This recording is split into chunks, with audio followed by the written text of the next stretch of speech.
नमस्कार, 100% समाचारमा स्वागत छ। म अनिस्मा बस्नेत। सुरु गरौं 100% समाचार। नेपालमा कोरोना भाइरसका संक्रमितको संख्या 2,46,694 पुग्यो। शुक्रबार थप 1,044 जनामा संक्रमण पुष्टि भएको स्वास्थ्य तथा जनसङ्ख्या मन्त्रालयद्वारा जानकारी। शुक्रबार 7,414 जनाको नमुना परीक्षण भएको मन्त्रालयको भनाई। पछिल्लो 24 घण्टामा 1,271 जना निको भएर फर्किएसँगै डिस्चार्ज हुनेको संख्या 2,32,872 पुग्यो।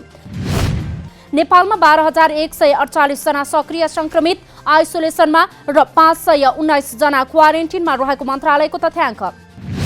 पछिल्लो 24 घण्टामा थप 11 जना संक्रमितको ज्यान गएसँगै नेपालमा कोरोनाबाट मृत्यु हुनेको संख्या 1,674 पुगेको मन्त्रालयको तथ्याङ्क।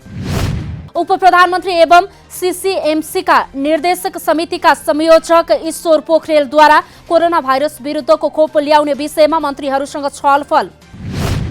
गृह, अर्थ, परराष्ट्र, सामान्य प्रशासन, स्वास्थ्य, पर्यटन मन्त्री, मुख्य सचिव र सचिवहरूसँग सामूहिक छलफल। जनतालाई समयमै निशुल्क खोप उपलब्ध गराउने बारेमा सरकारका निर्णय र त्यसमा भइरहेको प्रगति बारेमा छलफल गरिएको जानकारी। कोरोना भाइरस नियन्त्रण सम्बन्धी कार्यको बारेमा सर्वसाधारणलाई जानकारी गराउने उद्देश्यका साथ प्रकाशन गर्ने छलफलको निर्णय। सीमा बिन्दुमा हेल्थ डेस्क स्थापना गर्ने गरी स्वास्थ्यकर्मीहरूलाई आवश्यकता अनुसार करार सेवामा नियुक्त गर्ने बारेमा पनि छलफल। स्वास्थ्य सामग्री खरिद प्रक्रियामा भएका अनियमितताका बारे छलफल गर्न स्वास्थ्य मन्त्री भानुभक्त ढकाललाई बोलाउने सार्वजनिक लेखा समितिको तयारी। मन्त्रालय मातहतका निकाय र नेपाली सेना मार्फत स्वास्थ्य सामग्री ल्याउँदा भएका अनियमितताका विषयमा छलफल हुने समितिको भनाई। आगामी बैठकमा स्वास्थ्य मन्त्री ढकाललाई बोलाउने तयारी भइरहेको समितिका सचिव डाक्टर रोजनाथ पाण्डेद्वारा जानकारी। लामो समयसम्म समितिको बैठक नबस्दा उजुरीको संख्या पनि बढेको सचिव पाण्डेको भनाई। विशेष गरी सार्वजनिक खरिद ऐनलाई कार्यान्वयन गर्ने सिलसिलामा भएका अनियमितताका कुरालाई लिएर उजुरी परेको जानकारी। वैज्ञानिक वन व्यवस्थापन कार्यक्रम सम्बन्धमा उपसमितिले अध्ययन गरेको विषयमा समेत आगामी बैठकमा छलफल गर्ने तयारी।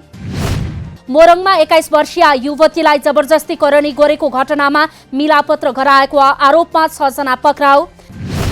घटनामा पीडित पक्षलाई नगद 5 लाख रुपैयाँ दिई मिलापत्र गराउने कार्यमा संलग्न रहेको अभियोग।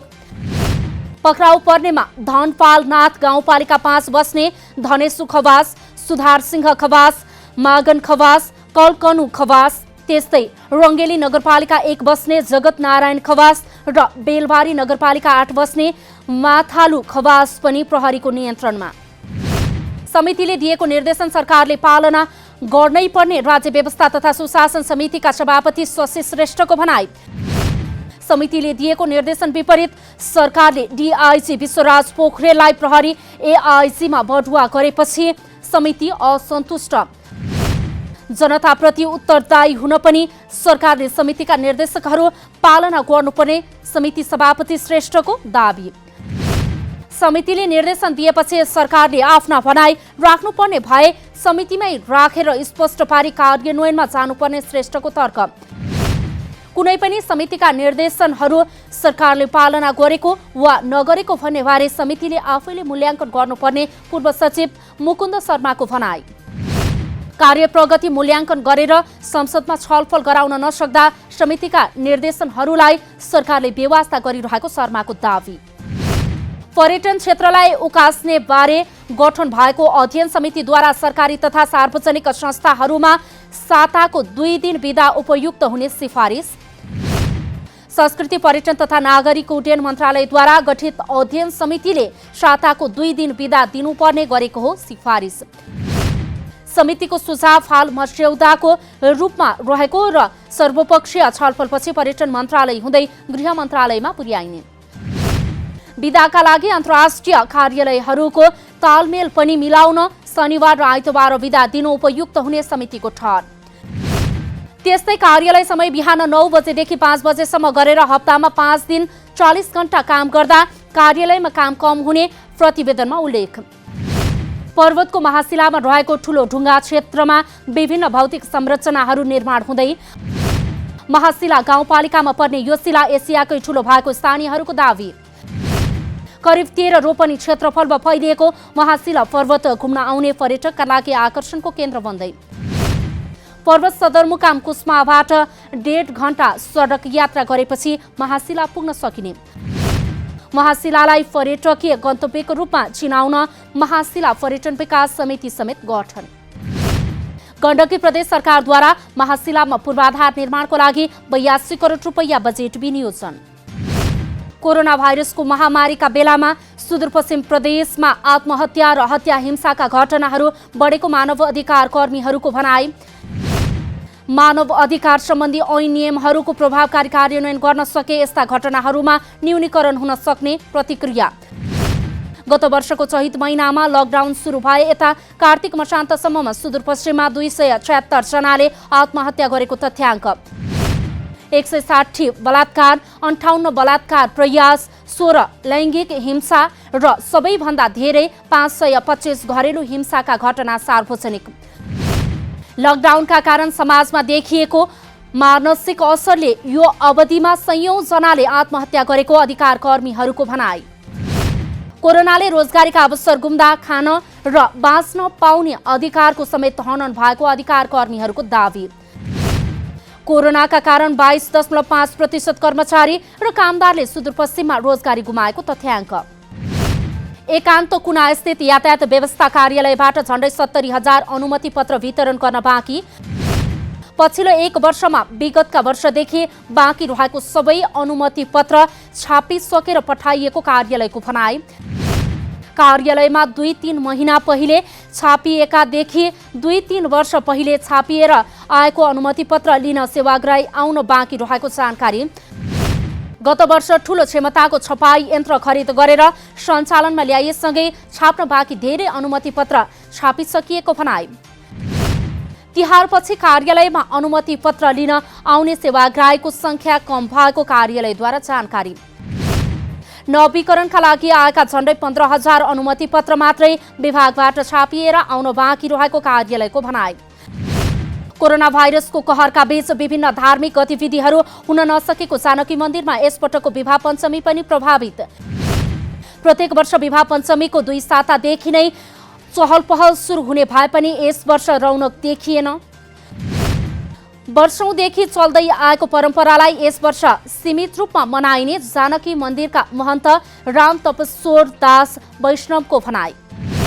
भगवान राम र सीताको विवाह भएको स्मरणमा प्रत्येक वर्ष विवाह पञ्चमी मनाउने परम्परा। विवाह पञ्चमीका दिन भगवान रामको जन्मस्थल अयोध्याबाट प्रत्येक वर्ष जनकपुर धाममा जन्ती आउने प्रचलन।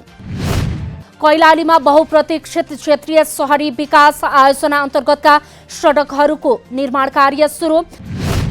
धनगढी उपमहानगरपालिकाद्वारा क्याम्पस रोड सहित गेट सडकको शिलान्यास गरेसँगै निर्माणको काम धमाधम हुँदै।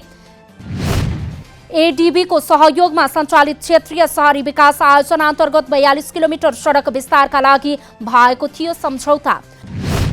पहिलो चरणमा 68 करोड 5,98,704 रुपैयाँ लागतमा कालिका कन्स्ट्रक्सनले पाएको छ ठेक्का। सडक जीर्ण भएपछि वर्षौंदेखि आवतजावतमा समस्या भएकोमा अब भने राहतको महसुस भएको स्थानीयको भनाई। लमजुङमा लैङ्गिक हिंसा विरुद्धको 16 दिने अभियान विविध कार्यक्रम गरी मनाइयो। पछिल्लो समय लैङ्गिक हिंसाका घटनाहरूमा पुरुषहरू पनि पीडित हुँदै आएको तथ्याङ्क। जिल्लामा महिलाहरू हराउने, श्रीमानको सम्पत्ति हात पारेर अन्यत्र जाने जस्ता घटनाहरूले पुरुषहरू पीडित हुँदै आएको जिल्ला प्रहरी कार्यालय लमजुङको भनाई। प्रत्येक वर्ष 100 भन्दा बढी जोडीले सम्बन्ध विच्छेद गरेको अदालतको तथ्याङ्क। लैङ्गिक हिंसाका घटनाहरूलाई गम्भीर अपराधको रूपमा लिएको प्रहरीको दावी। काठमाडौँ महानगरपालिकाले मुख्य सडकमा आधुनिक बत्ती जडान गर्ने। आधुनिक बत्ती जडानका लागि महानगर, नेपाल विद्युत प्राधिकरण र सडक विभाग बीच सहमति पत्रमा हस्ताक्षर। भौतिक पूर्वाधार तथा यातायात मन्त्री वसन्त कुमार नेमवाङ र महानगर प्रमुख विद्यासुन्दर साक्यको उपस्थितिमा सहमति पत्रमा भएको हस्ताक्षर। सहमति पत्र अनुसार पहिलो चरणमा अन्तर्राष्ट्रिय विमानस्थलदेखि नयाँ बानेश्वर, त्रिपुरेश्वर, कालीमाटी, कलङ्की लगायतका क्षेत्रमा 2000 आधुनिक बत्ती जडान हुने। राजधानी समेत रहेको काठमाडौँ क्षेत्रलाई व्यवस्थित र उज्यालो राजधानीको चिनारी दिने अभियान अन्तर्गत योजना अघि बढाएको जानकारी। मुख्य सडकमा जडान गरिने आधुनिक सडक बत्तीहरूमा महानगर र प्राधिकरणको संयुक्त लगानी हुने। अर्थमन्त्री विष्णु पौडेलद्वारा फिनल्यान्डका राजदूत पेटी एन्टिनोनसँग छलफल। विकास सहायता परिचालन पर्यटन प्रवर्धन लगानी अभिवृद्धि तथा कोभिड-19 नियन्त्रणका लागि सहकार्यका लागि छलफल भएको जानकारी। राजदूत एन्टिनोनले सन् 2021 देखि 2024 सम्म फिनल्यान्डले नेपालको लागि गर्ने विकास सहायता रणनीतिका बारेमा अर्थमन्त्रीलाई गराउनु भएको थियो जानकारी। नेपालमा डिजिटल अर्थतन्त्र र वित्तीय प्रणालीको विकास र प्रवर्धनका लागि नेपाल राष्ट्र ब्याङ्कले योजनाबद्ध प्रयास गरिरहेको गभर्नर महाप्रसाद अधिकारीको भनाई। सिङ्गापुर फिनटेक महोत्सव 2020लाई भर्चुअल माध्यमबाट सम्बोधन गर्दै गभर्नर अधिकारीद्वारा डिजिटल अर्थतन्त्र र वित्तीय प्रणालीको विकासमा प्रतिबद्ध रहेको जानकारी। संयुक्त राष्ट्रसङ्घीय पुँजी विकास कोष र सिङ्गापुर मोनिटरी अथोरिटीले मङ्सिर 22 गतेदेखि गरेको हो महोत्सवको आयोजना। वित्तीय क्षेत्रको नेतृत्वदायी निकाय हुनुका नाताले नेपालमा डिजिटल अर्थतन्त्रको विकासमा राष्ट्र ब्याङ्क डिजिटल पर्यावरणको विकासका लागि प्रतिबद्ध रहेको जानकारी। बजारमा छापावाल सुन प्रति तोला 92,500 रुपैयाँमा कारोबार भएको नेपाल सुनचाँदी व्यवसायी महासंघद्वारा जानकारी। तेजाबी सुन प्रति तोला 92,050 रुपैयाँमा कारोबार हुँदा चाँदी प्रति तोला 1,200 रुपैयाँमा किनबेच। निर्यात व्यवसायलाई अर्थतन्त्रको इन्जिनको रूपमा विकास गर्ने नेपाल उद्योग वाणिज्य महासंघको प्रतिबद्धता। रेमिट्यान्सपछि निर्यात क्षेत्रलाई प्रोत्साहन गर्ने र निजी क्षेत्रको शिर झुकाउन नदिने प्रतिबद्धता जनाएको महासंघद्वारा सरकारी सहयोगका लागि आग्रह। अर्थतन्त्रको प्रमुख इन्जिनको रूपमा निर्यात क्षेत्रलाई विकास गर्ने गरी महासंघले आफ्नो दृष्टिकोण निर्माण गर्न लागेको जानकारी। निर्यातजन्य उद्योग व्यवसायको कस्ट अफ फन्ड घटाउने र निर्यात प्रवर्धनमा जोड दिने महासंघको दावी। निजी क्षेत्रको मनोबल बढाउने काम गर्न अर्थमन्त्री विष्णु प्रसाद पौडेलको महासंघद्वारा ध्यानाकर्षण। दुई सरकारबाट भइरहेको कर असुली बन्द गर्न पनि महासंघको आग्रह। आन्तरिक लगानीलाई प्रोत्साहन गर्ने गरी निजी क्षेत्रसँग सहकार्य गर्ने उद्योग वाणिज्य तथा आपूर्ति मन्त्री लेखराज भट्टको भनाई। इजरायल र मोरक्को बीच कूटनीतिक सम्बन्ध स्थापनाको सहमति। संयुक्त राज्य अमेरिकाको मध्यस्थतामा भएको वार्तामा दुवै देश सहमतिका लागि तयार भएको जानकारी। दुई देश कूटनीतिक सम्बन्ध स्थापना गर्दै आपसी तनाव मत्थर पार्न तयार भएको अमेरिकी राष्ट्रपति डोनाल्ड ट्रम्पद्वारा ट्विटर मार्फत जानकारी। इजरायलसँग पछिल्लो 4 महिनाको अवधिमा कूटनीतिक तथा भातृ सम्बन्ध सुधार गर्ने मोरक्को चौथो अरब राष्ट्र। युएई, बहराइन र सुडानले पनि इजरायलसँग सम्बन्ध सुधारका लागि यसअघि नै गरिसकेका छन् सम्झौता। अरब राष्ट्रहरूसँग इजरायलको बढ्दो निकटतालाई लिएर प्यालेस्टाइन भने चिन्तित। मुस्लिम अरब राष्ट्रहरूसँग सम्बन्ध गाँच्नुभन्दा पहिला इजरायलले आफूसँगको समस्या हल गर्नुपर्ने प्यालेस्टाइनी नेताहरूको तर्क। माछापुच्छ्रे एन्फा टेक्निकल सेन्टर निर्माणको लागि अर्को साताबाट टेन्डर आह्वान गर्ने अखिल नेपाल फुटबल सङ्घको निर्णय।